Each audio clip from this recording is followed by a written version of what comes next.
디모데후서 4장 7절 말씀, 8절 말씀, 2절에 있는 말씀 제가 봉독해 올리도록 하겠습니다. 나는 선한 싸움을 싸우고 나의 달려갈 길을 마치고 믿음을 지켰으니 이제 후로는 나를 위하여 의의 면류관이 예비되었으므로 주 곧 의로우신 재판장이 그날에 내게만 주실 것이요 내게 주실 것이며 내게만 아니라 주의 나타나심을 사모하는 모든 자에게 도니라. 아멘.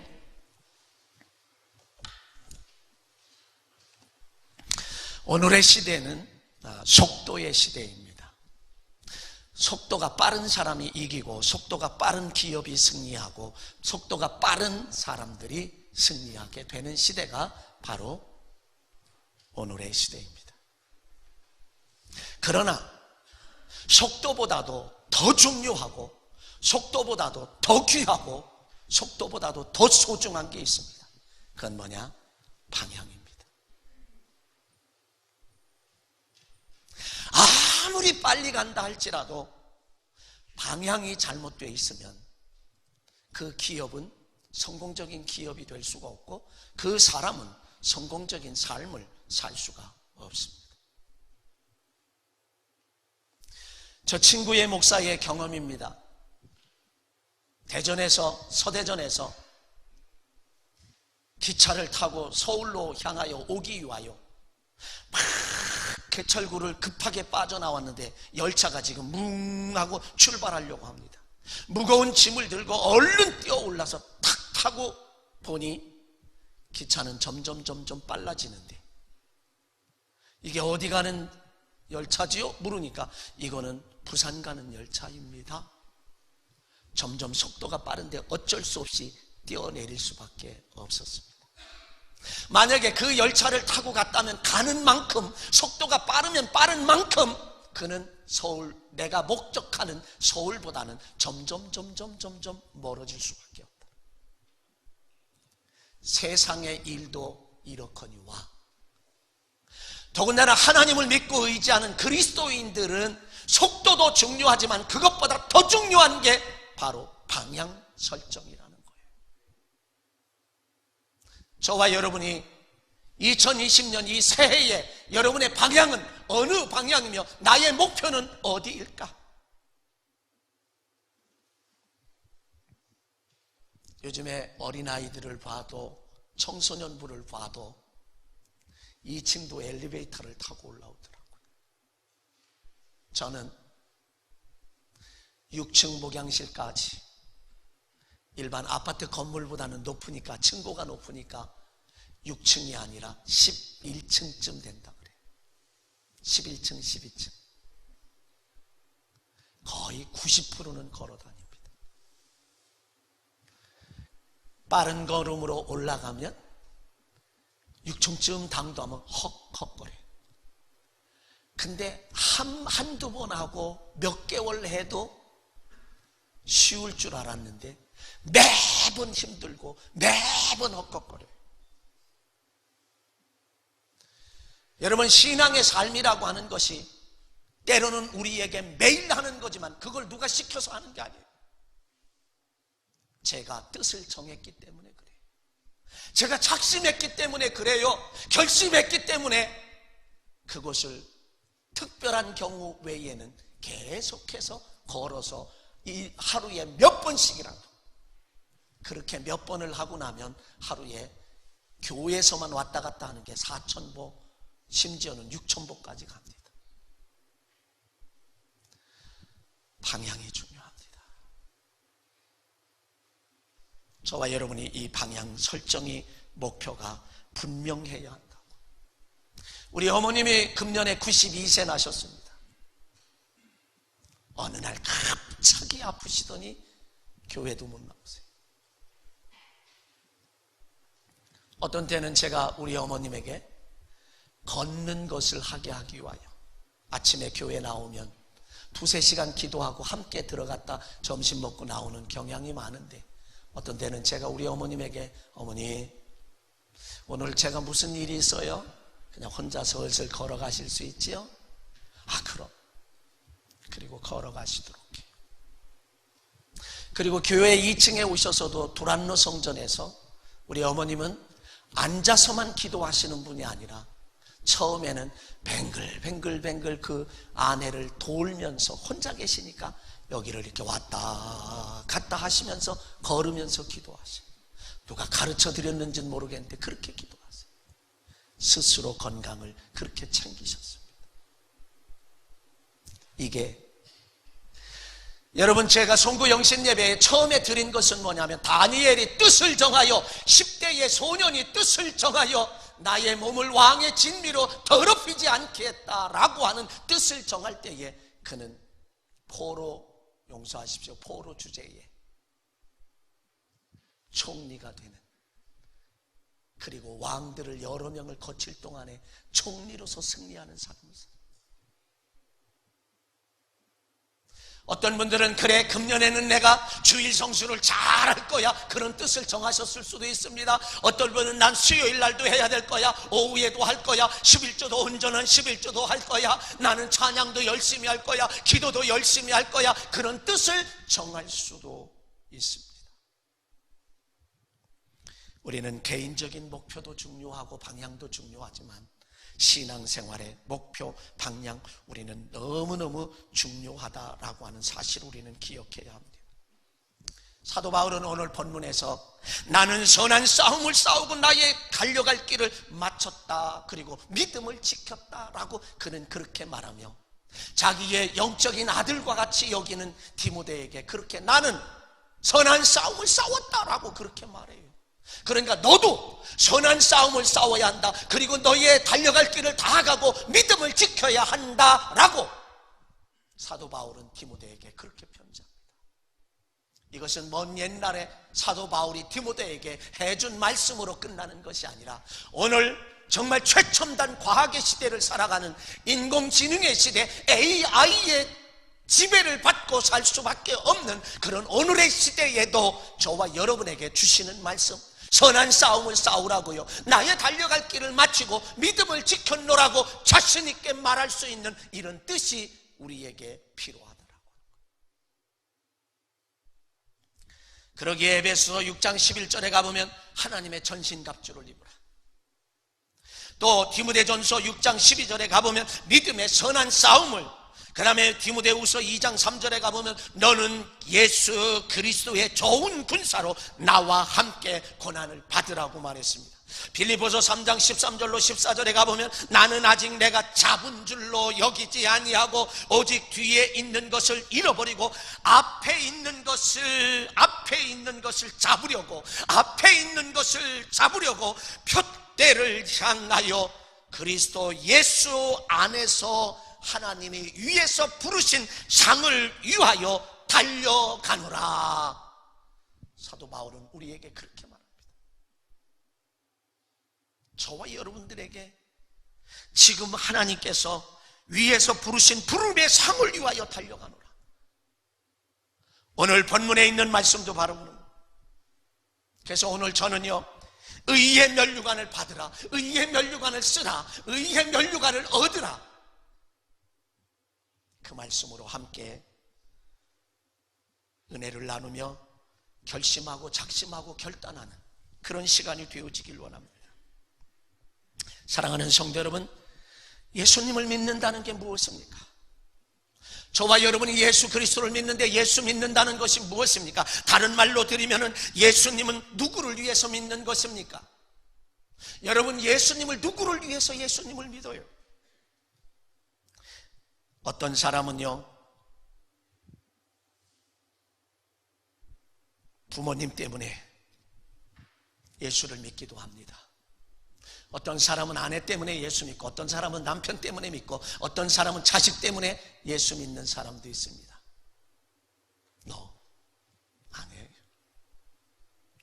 예수 그리스도를 믿고 신앙생활하는 것은 전적으로 나 자신을 위해서 믿는 겁니다. 우리 그리스도인들이 분명히 알아두어야 할 것은 예수 믿는 것은 자기 자신 때문이라고 하는 이 사실을 망각해서는 안 됩니다.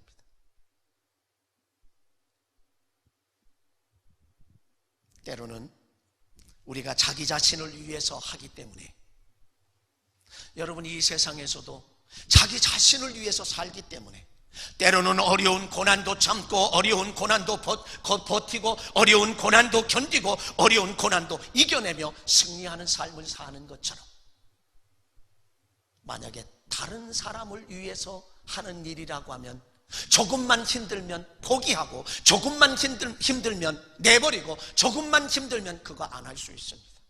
안 해도 됩니다. 다른 사람을 위해서라고 하면 안 해도 되는 거예요.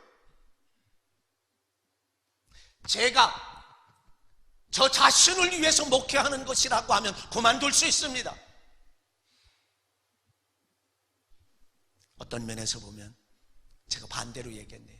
저 자신을 위해서라고 하는, 여러분들을 위한 거라고 하면 저 그만둘 수도 있어요. 그러나 나 자신을 위해서, 하나님과의 나의 관계 속에서 자신을 위해서 목회하는 거예요. 그만둘 수가 없어요. 여러분 다른 사람을 위해서 하는 거는요, 힘들면 그만둘 수 있어요.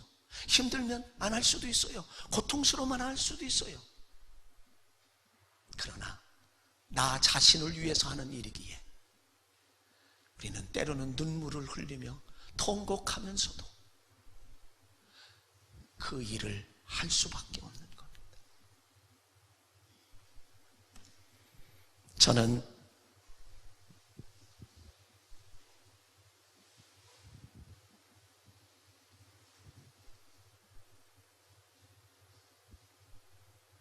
작년에 어느 성도님을 제가 전화로 만나자고, 교회에서 만나자고 전화를 했습니다. 오셨어요. 제가 이러 하면서 이야기를 했습니다. 좀 어려운 일이 있기에 아마도 이런 일들이 있을 것입니다. 그래도 한 번쯤 못 이기는 척하고 연기하면 좋겠습니다. 네, 알았습니다.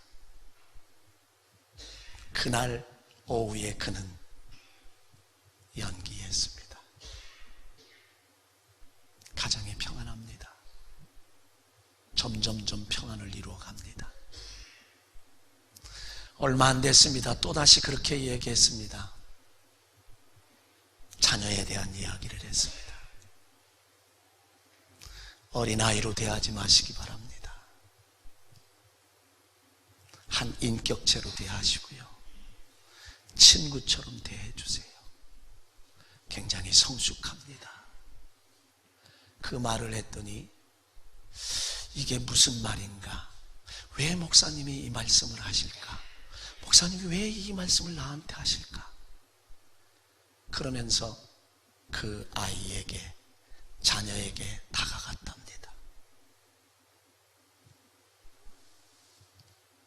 그랬더니 그 자녀와 대화가 되고 더 가깝고 깨달음이 있었노라고. 목사님이 왜 그 말씀을 하셨는지 알겠다고. 여러분, 주의 종이 이야기하는 그 작은 것까지라도 허투루 듣지 아니하고 귀하게 듣고 소중하게 들었을 때에 행복한 삶을 만들어가고 이루어가고 있다라고 하는 거예요. 지난 주일에 이상권 감리사님 오셔서 너희를 위하여 교회를 세우라고 하는 제목으로 말씀하면서 창세기 6장에 있는 말씀, 노아의 방주에 대한 말씀을 했습니다. 창세기 6장 14절에 가보면 이렇게 말합니다. 너는 고페로 나무로, 하나님께서 노아에게 너는 고페로 나무로 너를 위하여 방주를 만들라라고 말씀했습니다. 방주가 어떤 것입니까? 하나님께서 노아 시대의 홍수로 40일 주야를 홍수로 그냥 비가 쏟아지게 하고 150일 동안 이 세상에 창일하게 물 속에 잠겨 있도록 하셨던 그 하나님의 심판 날에 심판이 있기 전에 120년 동안 노아는 방주를 제작하고 방주를 만들었습니다. 다른 사람들은 룰루랄라 실컷 하며 놀고 이렇게 자기 다녔지만은 노아만큼은 하나님의 말씀을 따라 고페르나무를 위하여 너를 위하여 방주를 만들어라. 신앙생활은 남을 위해서 하는 게 아닙니다. 나를 위해서 하는 것이요, 나를 위해서 방주를 만들어야만 마지막 노아 홍수 때에 다 세상이 진멸하고 전멸하는 가운데도 노아는 살았습니다. 여러분, 지금 저와 여러분은 방주를 얼마나 만드셨습니까? 때로는 방주를 만들며 손가락질을 당하고 미련한 사람이라고, 무식한 사람이라고 이런 소리를 들어가면서도 노아는 방주를 묵묵히 누구를 위해서요? 자기 자신을 위해서 하나님께서 너를 위하여 방주를 만들라라고 했으니 묵묵히 방주를 만들어가고 있는 그 모습을 본다는 거예요. 그랬을 때에 그는 온 세상이 진멸할 때에 살아나는 놀라운 은혜의 역사가 있게 된 줄로 믿습니다. 신앙생활의 원리는 바로 이런 겁니다. 나를 위해서 하는 거예요. 나를 위해서. 교만할 것도 없고요, 그저 움츠릴 것도 없습니다. 때로는 억울한 소리도 들을 수 있습니다. 때로는 속이 상할 수도 있습니다. 그럼에도 그 모든 것, 눈물을 뚝뚝뚝 흘리며 교회 일을 한다 할지라도 그것이 다 하나님을 위한, 나를 위해서 하나님을 위한 일하는 것이기 때문에 우리는 그 일을 울면서도 하는 겁니다. 자, 그럼 첫 번째로 생각합니다. 예수님을 믿는다는 것은 무엇이냐 이거예요.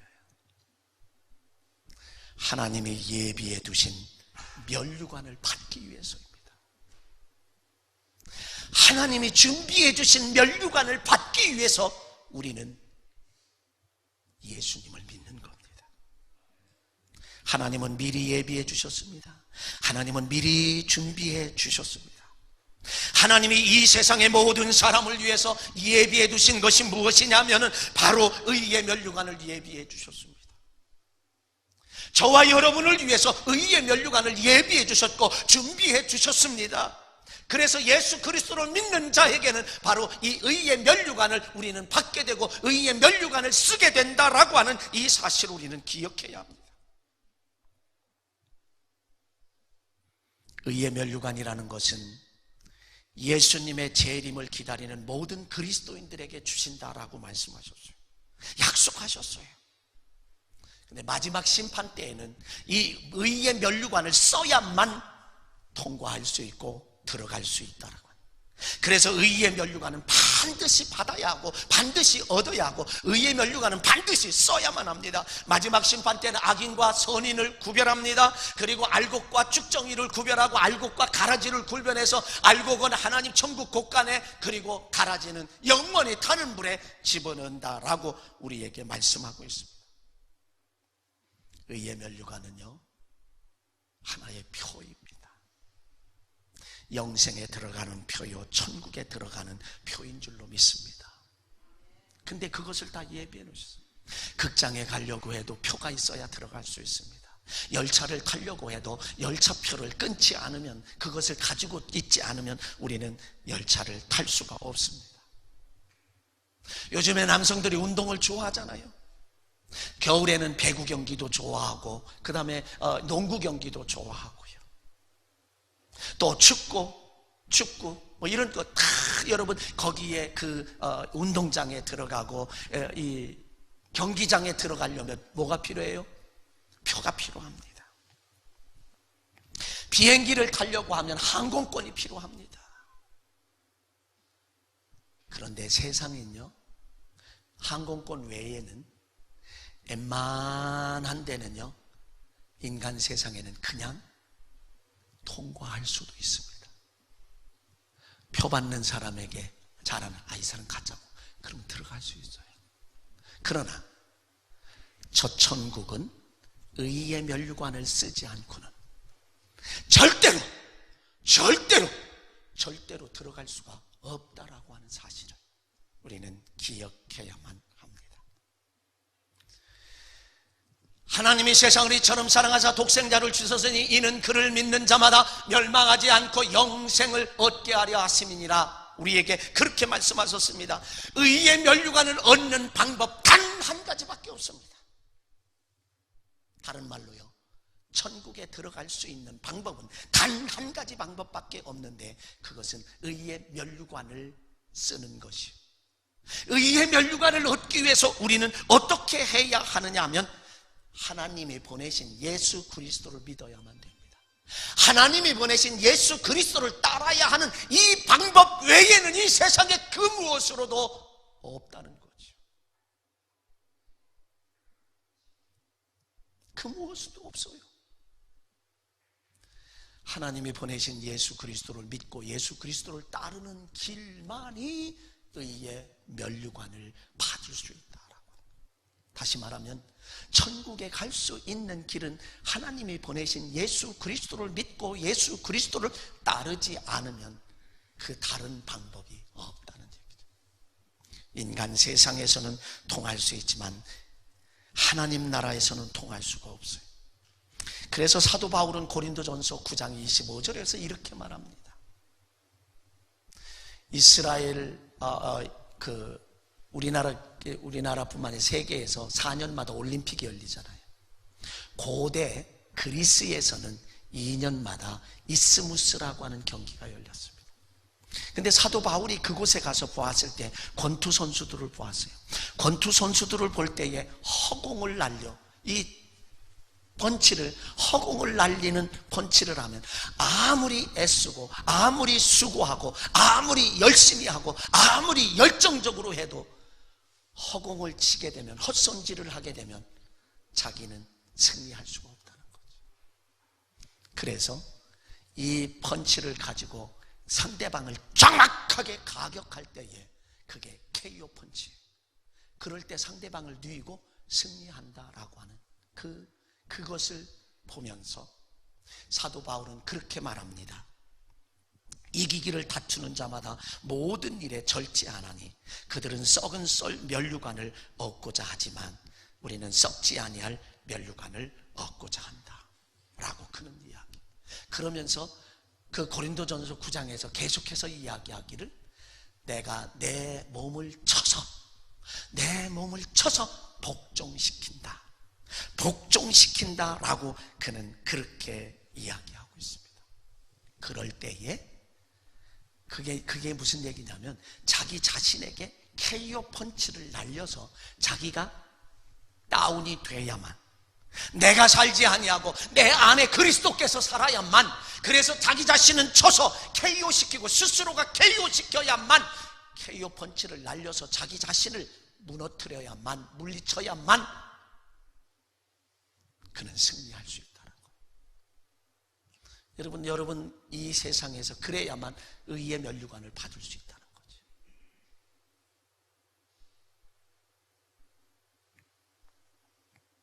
그래서 의의 면류관은요, 주의 나타나심을 사모하는 모든 자에게 주신다라고 오늘 본문에서 그렇게 말씀하셨어요. 그래서 그날에 내게만 주실 것이 아니라 주의 나타나심을 사모하는 모든 자에게니라 그렇게 말했고요. 또 시험을 참는 자에게 생명의 면류관을 준다. 야고보서 1장 12절에 가보면, 시험을 참는 자는 복이 있나니 이는 시련을 견디어낸 자가 주께서 자기를 사랑하는 자들에게 약속하신 생명의 면류관을 얻을 것이기 때문이다. 요한계시록 2장 10절에 있는 말씀에 가보면 하반절에 너희는 10일 동안 환난을 받으리라. 내가 죽도록 충성하라. 그리하면 내가 생명의 면류관을 내게 주리라. 환난이 없을 것이다 라고 말하지 않았어요. 예수 그리스도를 믿고 따르는 자는 환난이 없을 것이다 라고 말하지 않냐고, 너희가 10일 동안 환난을 받으리라. 그러나 그 10일 동안 환난을 받지만 내가 죽도록 충성하라. 그리하면 생명의 면류관을 내게 주리라. 그리스도의 고난의 증인이 될 때 영광의 면류관을 받는다. 전도하는 자는 영광의 면류관을 받는다. 베드로전서 5장 1절로 4절에 있는 말씀에 너희 중 장로들에게 권하노니 나와 함께 장로된 자요 그리스도의 고난의 증인이요 나타날 영광에 참여할 자니라. 너희 중에 있는 하나님의 양무리를 주되 억지로 하지 말지니 하나님의 뜻을 따라 자원함으로 하며 더러운 이득을 위하여 하지 말고 기꺼이 하며 맡은 자들에게 주장하는 자세로 하지 말고 양무리의 본이 되라. 그리하면 목자장이 나타나실 때에 시들지 아니하는 영광의 관을 얻으리라. 두 번째로요, 의의 면류관을 받기 위해서는 반드시 선한 싸움을 싸워야 돼요. 악한 싸움이 아닙니다. 이 세상의 사람들은 악한 싸움을 싸우는 사람이 많습니다. 나의 이득을 위해서 악한 싸움, 나의 유익을 위해서 악한 싸움을 싸우는 사람들이 많아요. 권모술수로 모든 것, 나에게 해가 되는 사람은 다 죽여버리려고 하고 다 눌러버리려고 하고 이런 악한 싸움을 살아가는 사람이 이 세상에는 부지기수로 많습니다. 그러나 하나님은 저와 여러분에게 의의 면류관을 받기 위해서 반드시 선한 싸움을 싸우라고 말합니다. 선한 싸움을 싸우라고 말해요. 그리스도인의 삶 자체가 선한 싸움을 싸워야 할 운명을 가지고 있습니다. 예수 그리스도를 믿는 순간 우리는 세상의 사람과 같은 삶을 살면 안 돼요. 구별된 삶, 그들보다도 한 차원 높은 삶을 살아야지. 심지어 3차원, 4차원의 세계 속에 살아야 한다는 거예요. 그래서 그리스도를 믿는다는 자체가 손해를 볼 수밖에 없는 삶이에요. 그래서 손해를 즐기며 살다 보면 하나님의 축복 속에 우리는 이게 선한 싸움이에요. 하나님은 반드시 갚아주시고 보상하시고 더 크게 하시고 더 넓게 하시고 더 높게 하시고 더 깊게 하시고, 아멘. 예. 그래서 선한 싸움을 싸우라는 거예요. 우리의 전투 가운데는요, 내적인 전투가 있고 외적인 전투가 있습니다. 외적인 전투는 대부분의 사람들이 잘 이겨나갈 수 있습니다. 그런데 내적인 전투는 참 이기기 쉽지 않은 거예요. 누구나 이기기 쉽지 않습니다. 내적인 전투는 이기기가 쉽습니다. 최고로 어려운 게 자기 자신과의 싸움입니다. 자기의 잘못된 사상과의 싸움이고 자기의 잘못된 인생의 방향과 싸움이고 내 신앙생활의 잘못된 방향인 그 열정, 열심, 이것과 싸우는 것은요 쉽지 않습니다. 어렵습니다. 자기 자신과의 싸움이 제일 어려운 거예요. 자기 자신과의 싸움은 말씀에 순종하는 싸움입니다. 내가 말씀에 순종해야 되느냐 순종하지 않아야 되느냐라고 하는 싸움입니다. 하나님의 뜻을 뻔히 알면서도 그 길을 가며 싸운다고 생각하는 착각을 가지고 있어요. 여러분, 발람 선지자가 발락 왕이 요청을 합니다. 뇌물을 가져다 주며 이스라엘을 저주해달라고. 그 발락 왕이요, 저주하면, 하나님의 사람이 저주하면 저주가 임한다라고 하는 사실을 믿는 거예요. 그것도 믿음이에요.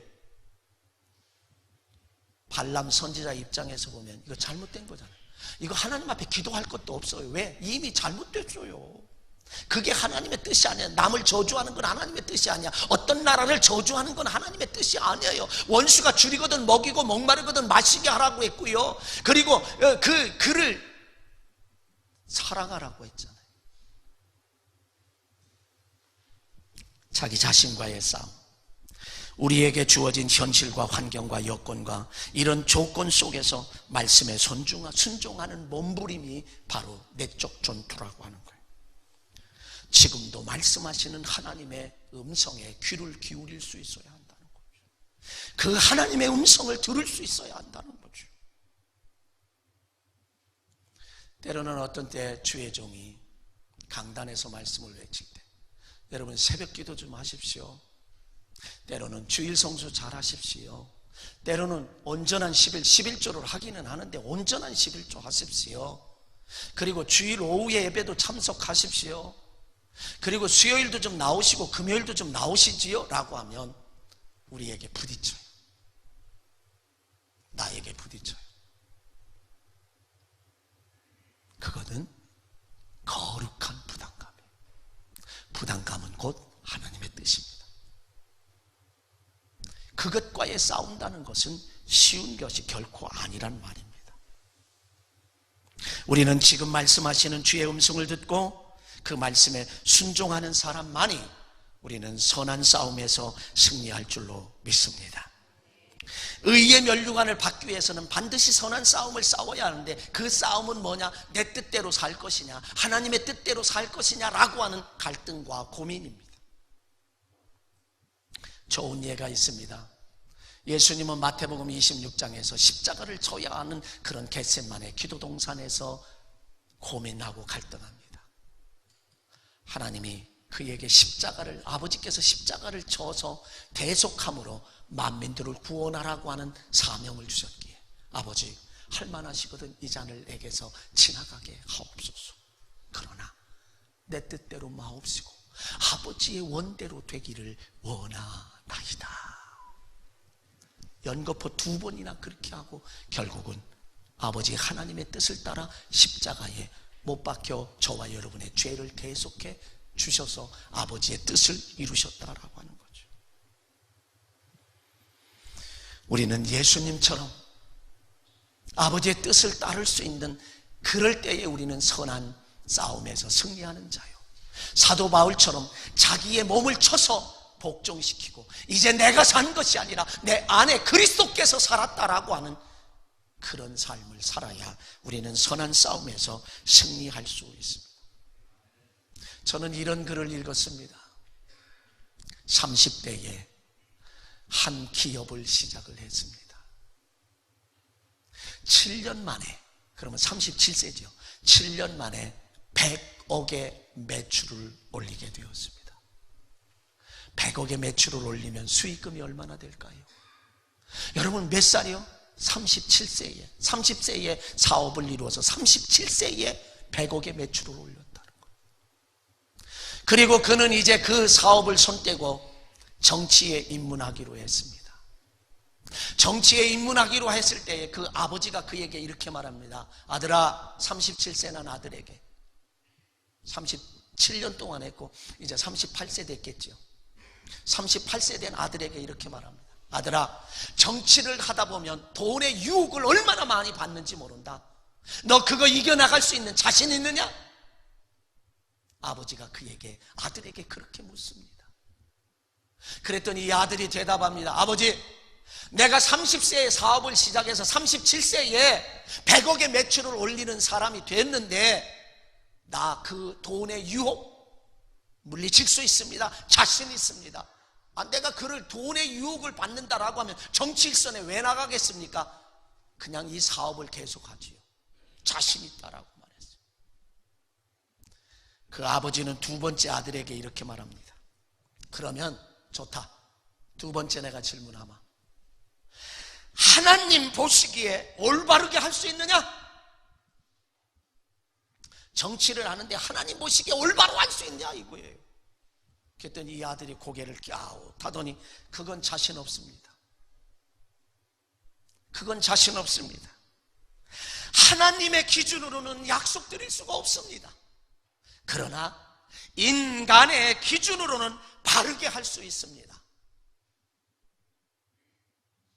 너무 솔직한 사람이에요. 그래서 그는 정치의 일선에 뛰어들었습니다.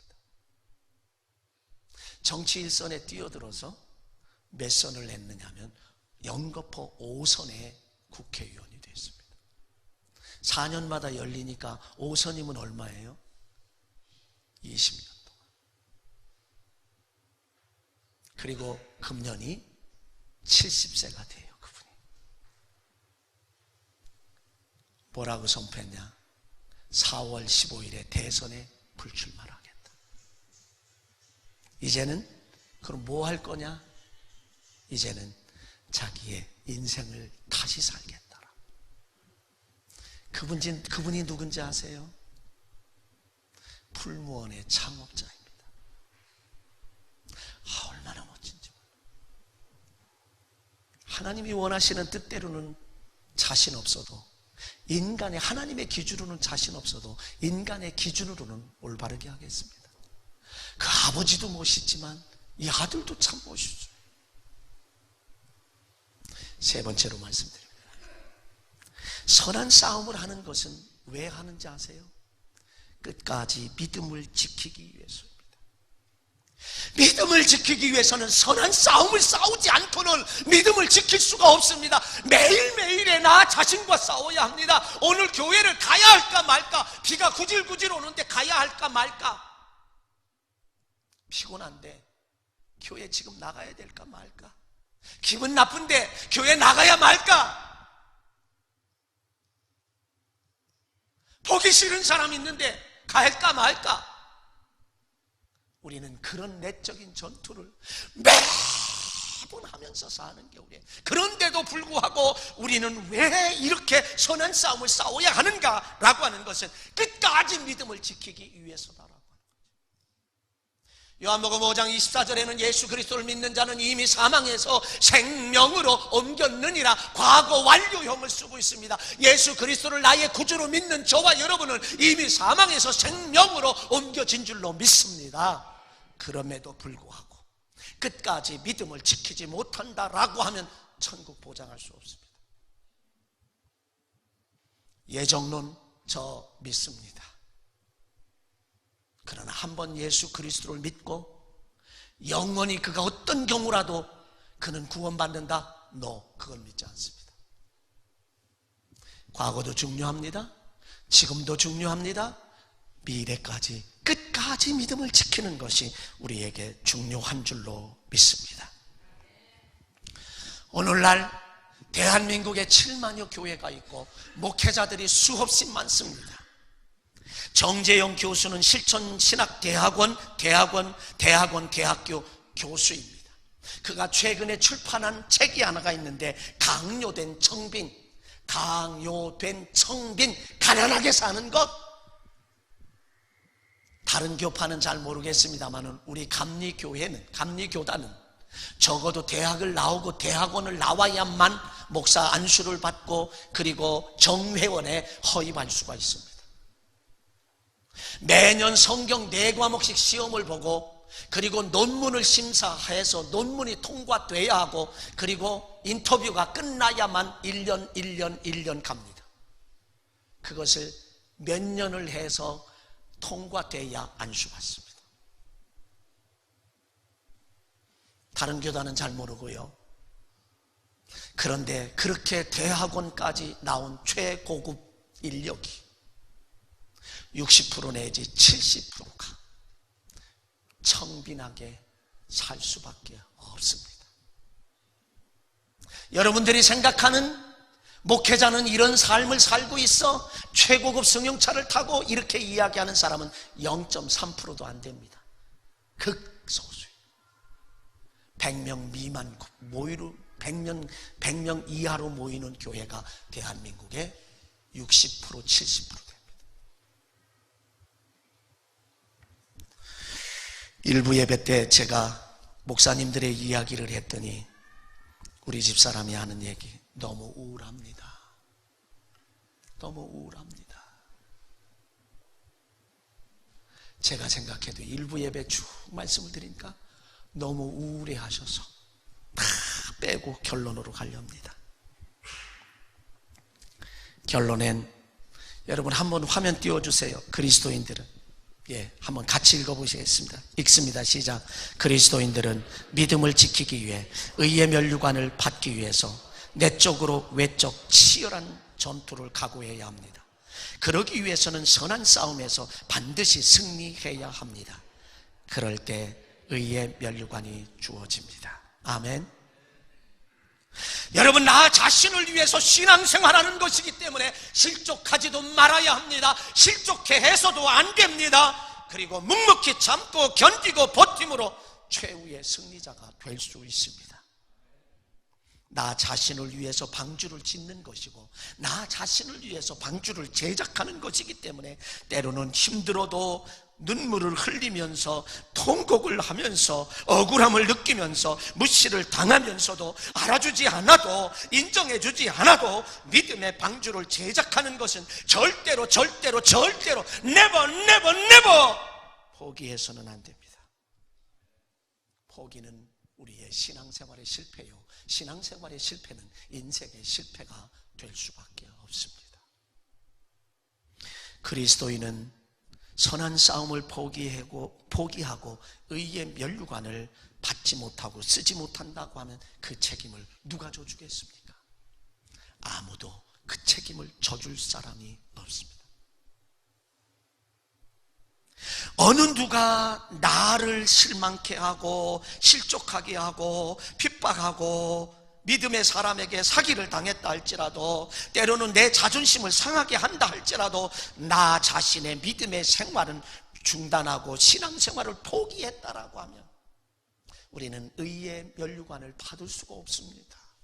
의의 면류관을 쓸 수가 없습니다. 그러면 그 책임을 누가 지겠냐 이거죠. 아무도 져줄 사람이 없습니다. 비근한 예를 하나 드리면서 말씀을 마칠게요. 비행기를 타려고 저 인천국제공항을 갔어요.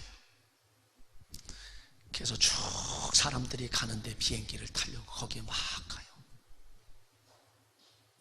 항공권을 보여주세요. 항공권 없는데요. 그러면 못 하십니다. 아니, 누가 방해해서, 누가 나를 실족시켜서, 누가 나를 핍박을 해서, 누가 나를 고통스럽게 해서 내가 항공권 못 구했어요. 누구 때문에 내가 항공권을 구입을 못했어요. 이 의의 면류관을 내가 못 가졌어요. 못 얻었어요. 못 받았어요. 못 썼어요. 그러니 들여보내주세요. 인정될까요? 세상에 비행기를 타는 항공권도 그렇게 해서 못 받았다고 한들 인정 안 합니다.